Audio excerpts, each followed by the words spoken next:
तो हेलो तो दोस्तों, आज हम बात करने वाले हैं लव डेथ एंड रोबोट की।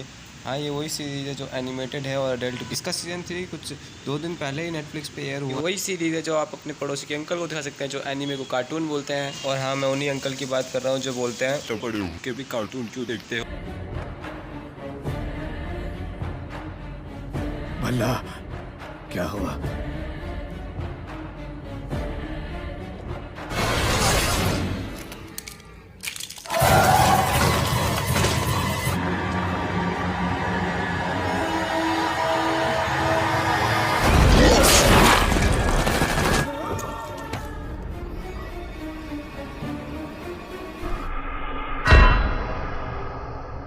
वैसे तो ये एक एंथोलॉजी सीरीज़ है, लेकिन इसका जो एपिसोड 1 है वो सीज़न 1 के किसी एपिसोड की कंटिन्यूएशन है। लेकिन इसका मतलब ये नहीं कि आपको वो एपिसोड देखने की ज़रूरत है।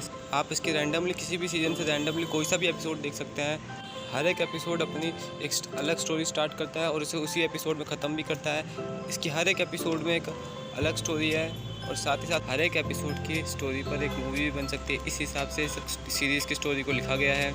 हर एक एपिसोड की एक अलग एनिमेशन भी है जो कि बहुत यूनिक लगता है देखने में। और इसका जो सेकंड एपिसोड है उसको डायरेक्ट किया है डेविड फिंचर ने। अगर आप उनको नहीं जानते तो उन्होंने फाइट क्लब मूवी भी डायरेक्ट करी थी 1999 वाली। ये एपिसोड अपनी बात को बिल्कुल कॉम्प्लेक्स तरीके से नहीं बताते हुए एकदम सीधा सीधा बताता है और उसी तरीके से ख़त्म भी हो जाता है। लेकिन इसकी स्टोरी अंदर से ही बहुत कुछ कहने की कोशिश करती है। इस एपिसोड में फर्स्ट एपिसोड की तरह कॉमेडी तो नहीं है, पर इसका जो हॉरर का एलिमेंट है वो आपको बहुत पसंद आएगा। प्लस उसके साथ बहुत से शॉकिंग एलिमेंट भी है और एंडिंग का एक्शन सीन देख के तो आपको घूसबम्प भी आ जाएंगे। बात की जाए इसके थर्ड एपिसोड की, जिसका नाम है the very pulse of the machine. ये एपिसोड एग्जैक्टली क्या कहने की कोशिश करता है वो तो मुझे समझ नहीं आता, लेकिन मेरे को शुरू में देख के लगा कि इसका एनिमेशन थोड़ा बचकाना हो रहा है। और इस सीरीज़ की मुझे यही बात बहुत अच्छी लगती है, जिस मोमेंट आपको लगता है इस सीरीज़ का एनिमेशन बहुत ही ज़्यादा बचकाना हो जाता है, उसी टाइम ये सीरीज़ आपको ऐसी चीज़ें दिखाती है जिसको देख के आप बिल्कुल शॉक हो जाएंगे। और इसका एनिमेशन देख के पता चलता है कि बहुत सारा पैसा फूका गया है। 2D एनिमेशन को भी 3D की तरह दिखाना और 3D को भी 2D में बदल देना और उसमें भी CGI का एलिमेंट डाल के लोगों को शॉक करना, ये सीरीज़ से बढ़िया कोई कर ही नहीं सकता। बात की जाए इसके तीसरे episode night of the living dead की, उसमें स्टॉप मोशन एनिमेशन का यूज़ किया गया है और ये एपिसोड सिर्फ 5 ही मिनट का है। और इस सीरीज़ के सारे एपिसोड बहुत छोटे छोटे हैं तो आप इसे आराम से देख सकते हैं। लेकिन देखा जाए तो ये एपिसोड कुछ अपने आप में कुछ ज़्यादा कहने की भी कोशिश नहीं करता। बस human are worse, human are so disgusting, इसी चीज़ को लेके पूरी सीरीज़ चलती है और ये एपिसोड भी वही कहने की कोशिश करता है। और इसका एनिमेशन वैसे तो बहुत यूनिक है, बढ़िया है, लेकिन ऐसा एनिमेशन हम बहुत जगह देख चुके हैं। लेकिन इसका मतलब ये नहीं कि इसमें पैसा नहीं फूका गया, इसमें भी अंधा पैसा फूका गया है। और ये आप इस एपिसोड को देख के बता ही सकते हैं, क्योंकि भाई इतने सारे मोम के पुतलों को चलते हुए दिखाया हुआ है, वो भी बहुत बड़ी बात है। लेकिन जो लव डेथ एंड रोबोट का एक शॉक वाला एलिमेंट होता है वो इस पूरा ही गायब था, क्योंकि ये एपिसोड किसी एक पर्सपेक्टिव को लेकर नहीं चलता, किसी कैरेक्टर के पर्सपेक्टिव को लेकर नहीं चलता या फिर किसी टीम के। इसी के साथ जो अगला एपिसोड हमारा आता है उसका नाम है किल टीम किल।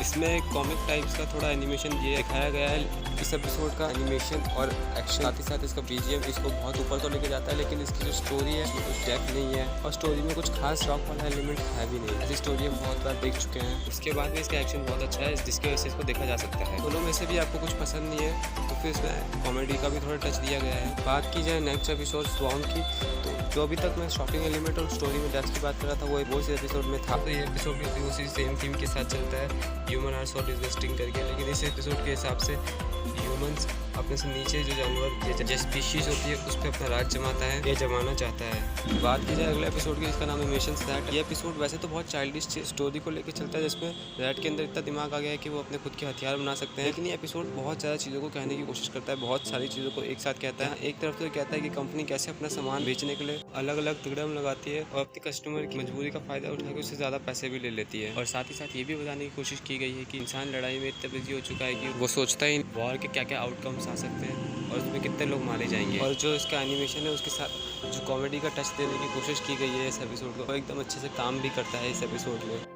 देखो, ये अगले एपिसोड की बात करें तो फिर ये एपिसोड कुछ ज़्यादा तो कहने की कोशिश नहीं करता, बस एक छोटी सी स्टोरी है। एक मिलिट्री टीम को एक मिशन दिया गया है जिसमें उन्हें हॉस्टेजेस को सिक्योर करना है और उसके साथ उन्हें वहाँ पर एक गुफा मिलती है और गुफा में उनका सामना कुछ स्ट्रेंज क्रीचर्स से होता है जो कि देखने में बहुत सही लगता है। अगर आपको ज़्यादा क्रीचर्स देखने की इच्छा होती है या फिर आपको ज़्यादा फीचर्स देखना पसंद है मूवीज़, तो ये एपिसोड आपके लिए ही बना हुआ है। मतलब एंडिंग का सीन आपको बहुत शॉक कर देगा। बात की जाए नेक्स्ट एपिसोड जिबारो की, तो ये एपिसोड है कुछ नाइट्स के बारे में जो किसी जगह पे आए हुए हैं उसको सिक्योर करने की प्लेज लेने, लेकिन उनको ये बात बिल्कुल नहीं पता कि वहाँ पे एक ऐसी वुमेन है जो कि गोल्ड के कपड़े पहनती है या फिर पूरा गोल्ड ओढ़े हुए है और अपनी आवाज़ से लोगों को अट्रैक्ट करती है। वहीं इनके साथ यहाँ एक डीप नाइट भी है जिसके अराउंड ये पूरी स्टोरी घूमती रहती है और इसका एनिमेशन इतना रियलिस्टिक लगता है कि आप भूल जाएंगे कि आप कोई एनिमेटेड शो देख रहे हैं। तो मेरे टॉप 3 फेवरेट एपिसोड की लिस्ट में शामिल हो चुका है। बात की जाए ओवरऑल पूरी सीरीज़ की तो फिर कुछ एपिसोड शायद आपको डिसअपॉइंट कर सकते हैं या फिर कुछ एपिसोड हो सकता है आपके लिए ना हो, लेकिन इस सीरीज़ के सारे एपिसोड की एनिमेशन बहुत कमाल का है और बीजीएम भी बहुत अच्छा है। तो मेरे हिसाब से तो आपको सारे एपिसोड देखने चाहिए। और मैं बात की जाए मेरे फाइनल रिकमेंडेशन की तो फिर मैं इसे दूंगा 8.5 out of 10 star with 89% recommendation score, जिसके साथ ही एक मस्ट वॉच सीरीज़ बन जाती है और मैं चाहूँगा कि आप इस सीरीज़ ज़रूर देखें।